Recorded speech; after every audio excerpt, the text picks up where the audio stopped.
So I've done truthfully a little bit of everything with our company. So we got started as a Prudential franchise back before Berkshire Hathaway bought them over. And since then, I started as a buyer's agent on our team. And I worked as a buyer's agent for probably 9 months. And as roles were needed in the organization, I kind of jumped around and I did some listings, I did some transactions, and I'm currently the marketing director. So with the transitions, it's kind of been a wild ride, but it's been fun. So a little bit of everything. A little bit of everything, and the way that I describe it is it's a great learning experience because it gave me the opportunity while I was still in college to try different parts of the industry and see what's the good fit and honestly give me that experience that everybody needs. So you landed in the marketing I did. arena. Tell me, what do you see as being the most progressive, useful marketing tools? So I think virtual reality is going to become a big, big thing here in the next couple of years. Columbia is very behind the times, so we're kind of a few years back. So we're just now starting to get very heavy into video. Our company's tried to stay very forward on that, so we're now probably 2 years into making sure that video is a big part of our strategy. But as we're looking forward, virtual reality and 3D tours and Matterport and things like that are going to start to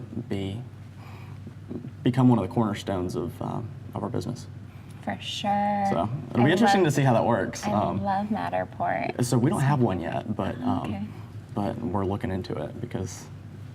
You're going to go back and be like, we need to get this. Well, so yeah, I'm concerned with the timing of it, like how long it takes to shoot a house, because we do a couple hundred listings a year. So that's, if it takes 2, 3, 4 hours to shoot a house, that's gonna really cut into the timing. But we'll see. Sure, it does. It does take a while. But do you think that having that technology would bring you more interested buyers and sellers? That's what we need to look into and see whether or not the numbers work. I need to go back. We use a virtual tour system now called VPix, which does a 360-degree virtual tour. Not quite as walk-through-esque as Matterport is, but we really need to kind of look into the numbers and go, okay, how many people are viewing them? How many people are using it? And is it worth our time? I mean, we need some kind of virtual tour platform on the market, whatever it is. But what the best fit is one of those things we need to explore. Awesome. Tell me about maybe some of the mistakes that you made when you first started real estate, or pitfalls, or just, we have a lot of new agents in the industry, and what's some advice you could give them? So I think one of the biggest challenges was age and experience. So when I started, I was 18. Who's going to trust an 18-year-old to, know the contract, to, basically guide them through the process? Who's going to trust an 18-year-old to do that? So I really found that working on a team really, really helped that. They were able to provide leads, they were able to provide training, and the training was invaluable, truth be told. So I think for anybody new in the business, getting in and making sure you find that mentor and making sure that you stay dedicated to continuing education really, really makes a difference, and will really help. Wow, so you started selling real estate when you were 18. That's so cool. That's awesome, man. Thank you. My first transaction was at 19, so I can't really say 18, but, and I had done an internship back in North Carolina where I grew up when I was still in high school. So I had no idea what I wanted to do going into college. So it was one of those things that I needed to figure out and thought I'd explore that. And here we are 5 years later at Inman, so. Right on. That's super cool. It's been a lot of fun. Super cool. So if you could go back and kind of put the delete kill button on any piece of technology, is there anything that you would X? On a piece of technology that we've used? Yeah. Truth be told, I don't think so. Honestly, all the technology we used has been so instrumental in our business, from our CRMs to our lead sources to the video equipment that we're using. I think there will be new things out there that end up becoming more relevant and end up helping increase our business a little faster. But I don't think there's really been anything that we're like, that was a bad idea. Wish we hadn't done that. All right. What about besides like a computer and a phone and that sort of thing? Is there a system or a technology that you guys use or subscribe to that you love? So we just recently actually signed up with Curator, and I'm not sure if you've used them before, but in the last few weeks, like we've been really happy so far with them. So I'm excited to see how that one plays out. Other systems that we're using, transaction management, we use SkySlope, and that's been, I mean, that took our business from, a couple hundred deals to, now we're up to, we should do about 425 this year. So just those systems, getting them in place and making sure that that you've got the right fit for your business, I think those are what makes the difference. Absolutely. We use SkySlope too. Yep. I love it. I just went through a state audit. Really? And SkySlope saved my ass. Yes, because you weren't digging through paper files. No. Yep. And so it was really, really cool. You never know how much you're going to need it until you need it. Exactly. So that was cool. Curator. Yes. So I see that a lot on my Facebook scroll, and I've listened to Chris here talk, and I'm curious, what is it?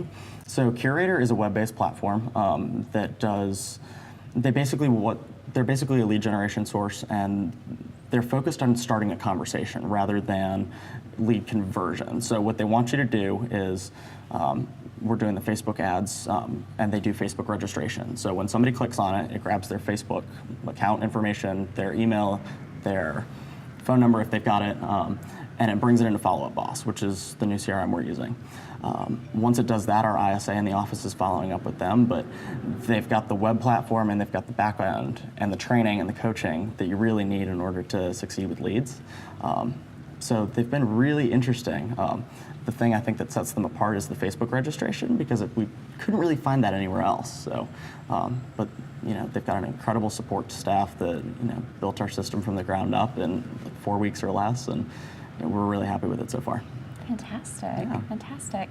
So being here at Inman, we're hearing all about, bots and Yep. AI and autonomous cars and Yep. all this really cool stuff. So where do you see the future of real estate going? AI is interesting. I've talked to some of the guys at Structurally and some of the other companies like that. I'm curious, but skeptical, if that's the best way to describe it. I think it's interesting, but again, we're a couple years behind the times. California and New York, some of these bigger markets, they really have the opportunity to test things, as where we get the opportunity to sit back and go, okay, well, how's that working? And see if it is something that we can implement in our market. But again, I'm skeptical. There's nothing that really beats the personal touch. That phone call, that conversation, that video, that in-person meeting, whatever it is. So I don't know how much a computer can take over and take those into, I don't know where we're going with that. But No, I hear you. I mean, it's kind of fascinating, because I can't even comprehend all of the ways these technologies can be used to enhance the processes. And so it's really cool to hear other people and, see what they're thinking. I mean, I've heard things like, virtual agents, right? You Yep. projected an agent in space, kind of like Pokemon Go, and tour homes. And the Google lady was talking about some pretty cool stuff yesterday. So I'm with you, though. Yeah. It's like we can't even really think of how it's going to change. Ultimately, do you think the real estate agent is being replaced by technology? I don't think so. I think there's technology in place that can enhance the process and make it better, but I really, at the end of the day, think that there's always going to be a personal touch that's needed. You really can't beat having somebody to ask a question to. And that's one of the other things with some of the iBuyer programs too, is instant offers, anything like that, is people don't want to be looked at as a number. They don't want to be looked at as a file number or an account. They want to be as a person. Billy Akofo talks a lot about that, and it's not a lead, it's a person, and making sure that you keep the humanity at the heart of the transaction. So I think there's always going to be an agent there, and I don't think the agent can or will be replaced. Oh my God, I loved that. Keep the agent at the heart of the, or what did you say? What was it? Heart of the transaction. Keep the person at the heart of the transaction, or keep the humanity.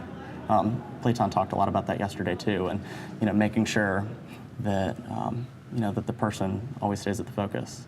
the lesson I got from him yesterday was he talked about the photo shoot. I don't know if you saw his talk, but he talked about a photo shoot that he did with a deceased veteran's wife, and she hadn't pulled out anything from the trunk that she had of his belongings.